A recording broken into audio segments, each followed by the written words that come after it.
ఈరోజు పంచాంగం తేదీ 3/6/2026 బుధవారము. సూర్యోదయము ఉదయం 5:25 సూర్యాస్తమయము సాయంత్రం 6:26 తిథి బహుళ తదియ సాయంత్రం 6:36 వరకు. తదుపరి చవితి. నక్షత్రం పూర్వాషాఢ రాత్రి 10:50 వరకు. తదుపరి ఉత్తరాషాఢ. రాహుకాలం మధ్యాహ్నం 12 గంటల నుండి 1:30 వరకు. యమగండం ఉదయం 7:30 నుండి 9 గంటల వరకు. వర్జ్యం ఉదయం 6:58 నుండి 8:44 వరకు. అమృత గడియలు సాయంత్రం 5:33 నుండి రాత్రి 7:19 వరకు.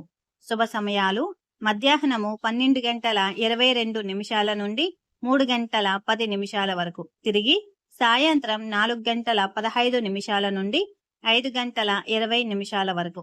దుర్ముహూర్తం ఉదయం 11:29 నుండి మధ్యాహ్నము 12:21 వరకు. వీడియో నచ్చితే లైక్ చేయండి, షేర్ చేయండి. Thank you.